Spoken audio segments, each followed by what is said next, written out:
De regreso contigo en este tu espacio Tribunal de la Tarde, tal como habíamos anunciado previamente, nos acompaña Sergio Tulio Castaños, vicepresidente de la Fundación Institucionalidad y Justicia, FINJUS, y con él pues siempre es grato compartir, primero por la capacidad comunicacional que tienes y sobre todo por las informaciones interesantes e importantes que compartes. Un inmenso placer saludarte. Sergio Tulio, ¿cómo estás? Gracias por la invitación y bueno, Hola. gracias a Dios todo bien, trabajando mucho. Y viendo todo esto, cómo nos ha limitado algunas actividades que estamos tratando de superar, pero ya utilizando mecanismos virtuales. Yo creo que algo quedará de todo esto. Dentro de este proceso de virtualidad, que es justamente lo que ha hecho funcionar, si se quiere, las economías, trabajo y una serie de cosas, han surgido elementos como el teletrabajo, telemedicina, aspectos que no estaban regulados, no estaban ni siquiera pensados en nuestros códigos. Como FINJUS, ¿cuáles aportes entiendes que pueden darse, entonces como institución, a esta nueva covidianidad en un marco de la virtualidad? Bueno, yo pienso que todo esto de una u otra forma va a cambiar muchas cosas. Sobre todo algunas regulaciones habrán que ser sometidas a un proceso de modificación sobre la base del consenso. Nunca el mundo pensó lo que se está dando, no lo que está pasando, sino lo que se está dando. Hemos visto que muchos teníamos ya instalada plataformas que nos han permitido seguir trabajando sin mayores inconvenientes.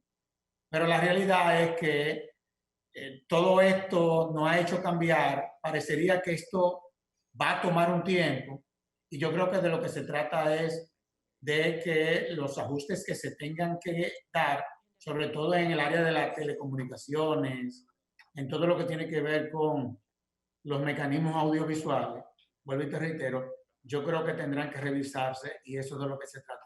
Y creo que el Indotel anda ya en esa dirección. Creo que se creó una comisión que va en esa vía y yo creo que eventualmente van a hacer algunos aportes. Porque la realidad es que todo esto también hay que regularlo, hay que ordenarlo. Y yo creo que de eso es de lo que se trata. Como habrá que, por ejemplo, la propia ley, por ejemplo, del estado de excepción, esa es otra que habrá que modificar, habrá que introducirle algunos elementos. O sea, son muchos los aspectos ¿Como que cuáles? ¿Como cuáles bueno, elementos? todo lo que tiene que ver con garantizarle mayores derechos al ciudadano. Hemos visto que esa es una ley que concentra mucho poder a quien nos dirigen desde la administración.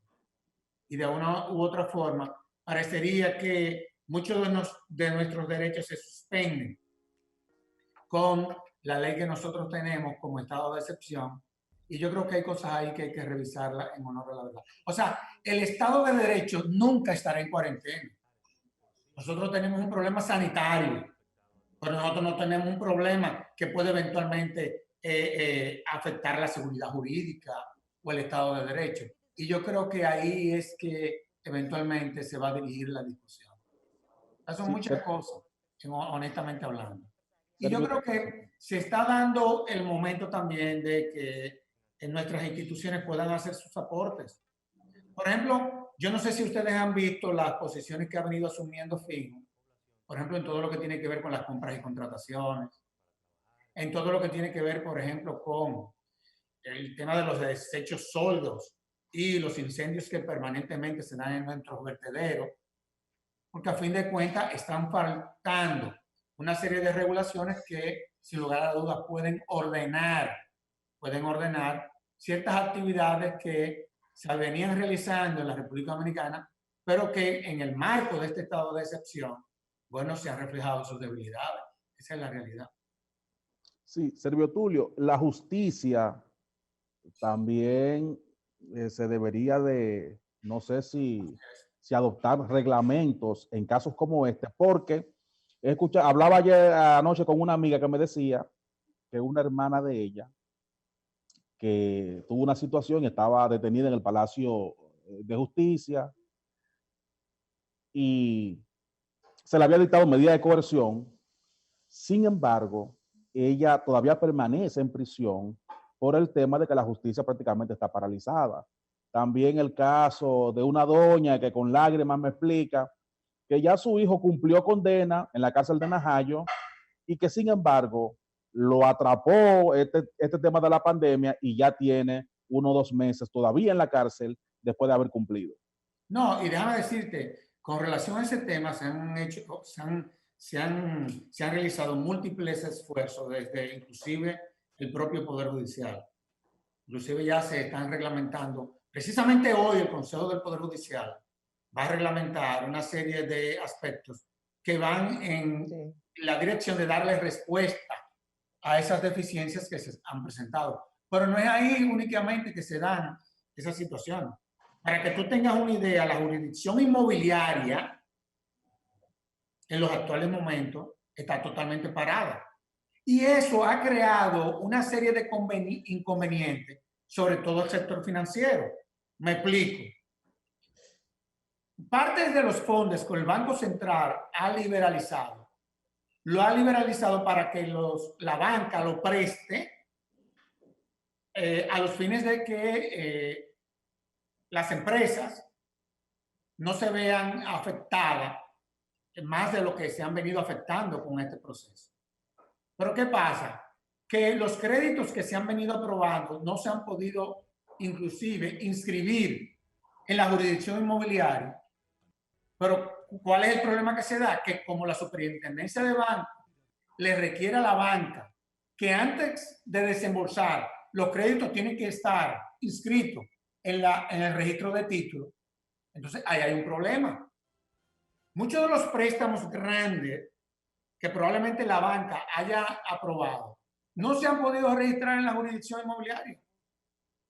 Wow. ¿Por qué? Porque hay un problema en cuanto a que el tema de la sanidad, y ellos han venido trabajando en esa dirección. Y vuelvo y te reitero, yo creo que en la medida en que se vayan desarrollando, nadie estaba preparado para esto. Absolutamente nadie. O sea, uno no puede culpar a una institución o a algún poder de una eventual deficiencia, porque a fin de cuentas nadie se preparó para esto. Lo importante es que frente a estas situaciones que se van develando, digamos así, bueno, que las instituciones tomen la medida del lugar. Quiera Dios que el Consejo del Poder Judicial apruebe esos reglamentos y que esas jurisdicciones puedan abrir medianamente, tomando en cuenta una serie de protocolos de sanidad que le puedan permitir a los empleados que laboren no contagiarse. De eso es de lo que se trata. Pero hay muchas deficiencias. Lo mismo se da en el sector salud, lo mismo se dio en el sector educación, en donde se pudo comprobar que más del 50% de nuestros muchachos no tenían forma de cómo acceder virtualmente a todo lo que eran los programas de comunicación que se habían diseñado. Bueno, lo importante es que eso se vaya corrigiendo y de eso es de lo que se trata. Secretario, hace un momento hablabas de las propuestas de Finjus de manera muy puntual con el tema de los incendios de los vertederos. A resumidas cuentas, ¿cuáles son las principales observaciones que hacen ustedes a este desafío que tenemos, no solamente ya a nivel ecológico, sino también ya a nivel de salud y a nivel económico? El tema de nuestros, yo no sé si llamarle botaderos a cielo abiertos o vertederos. Lo que pasa es que ese es un tema complicado porque ese es un tema que ha venido operando como si fuera un cartel en honor a la otra. Un cartel en donde confluyen sectores ligados a la política y sectores ligados al sector privado. O sea, eso es un verdadero negocio. Entonces, la ley, lo que ya aprobó la Cámara de Diputados, que se encuentra en el Senado de la República, a los fines de su aprobación, sucede que la ley te establece una serie de regulaciones que eventualmente pudiesen, partiendo de la voluntad política, ordenar todo lo que tiene que ver con el uso de los desechos sólidos. Y me explico. Ahora mismo hay un desorden entre el Ministerio del Medio Ambiente y los ayuntamientos. Es decir, los ayuntamientos entienden que esa es una atribución de ellos. Pero sucede que la ley del medio ambiente también le da la misma atribución a la dirección, al Ministerio de Medio Ambiente. Esta ley viene ya a organizar eso. ¿Cuáles son las atribuciones de cada uno de los actores?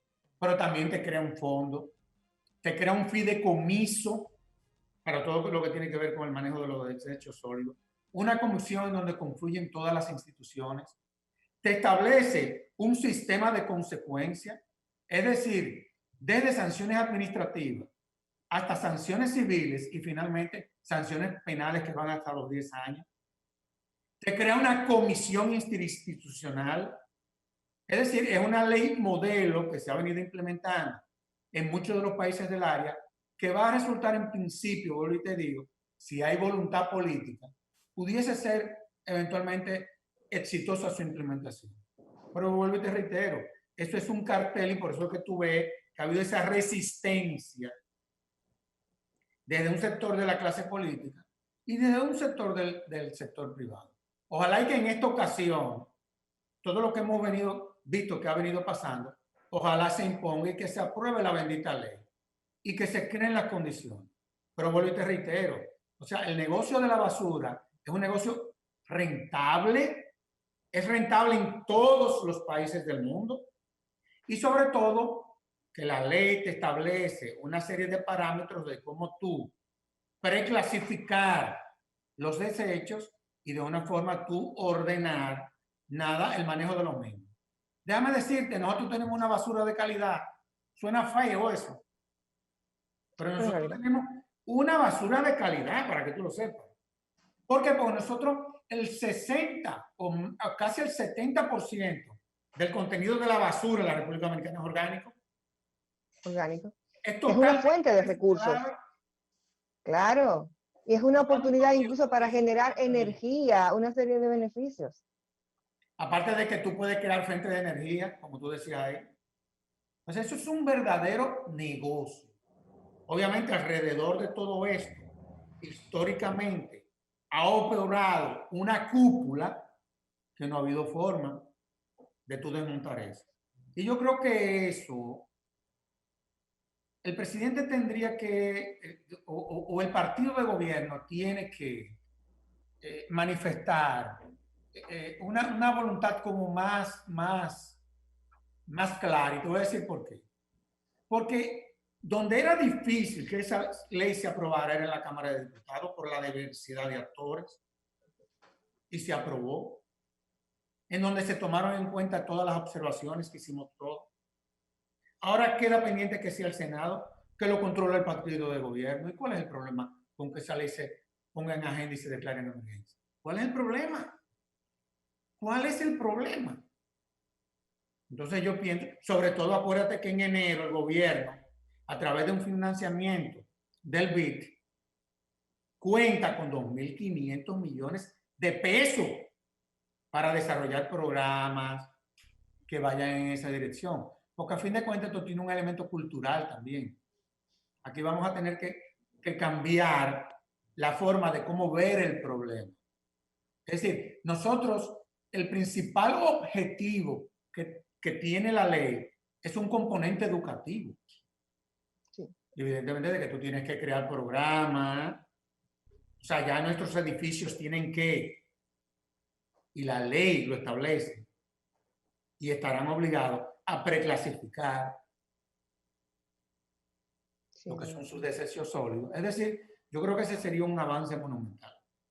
Sí, Servio Tulio, Finjus fijó una posición en cuanto a una petición de fortalecer lo que es la transparencia en el sistema de compras y contrataciones públicas. Hay una ley que rige esto, que es la ley 346-06. Hablan un poquito de esto, de la posición de Finjus, porque precisamente se ha estado hablando de todo esto, de estas compras y contrataciones en el estado de emergencia que estamos. Mira, nosotros hemos tenido una posición muy clara con relación a esa ley. Y yo he sostenido la tesis de que los Estados Unidos, yo creo que debieron de haber sido más activos, y te voy a decir por qué me refiero a los Estados Unidos. Esa ley fue el producto del acuerdo de libre comercio que nosotros firmamos con los Estados Unidos. el DERECAF. Yo fui miembro de esa comisión. Y uno de los puntos que nosotros asumimos como obligación era la de aprobar una ley que regulara el sistema de compras y contrataciones de bienes y servicios. ¿Qué pasa? Cuando la ley se aprueba en principio, la ley a los 3 meses fue modificada clandestinamente. Eso fue en el 2006. Y todo lo que era el régimen de sanciones de la ley, prácticamente lo abolieron. Es decir, para que tú tengas una idea, las sanciones que establece el incumplimiento de esa ley son administrativas. Cuando yo te hablo de sanciones administrativas, eso lo que quiere decir es, para que los televidentes me entiendan, es que si tú no cumples con la ley, o si tú violentas la ley, las sanciones que establece son la amonestación, la suspensión, eventualmente la destitución en el cargo. No conozco a nadie. Bueno, hace unos días destituyeron a un grupo de funcionarios porque se dice que incumplieron con la ley. Es la primera vez que eso pasa en este país. Pero ¿qué pasa? Cuando tú te lees la ley transversalmente, y te lo digo porque nosotros la hemos leído muchas veces, porque nosotros hicimos una propuesta de modificación a esa ley y fuimos miembros de una comisión que creó el Ejecutivo para reformar la legislación.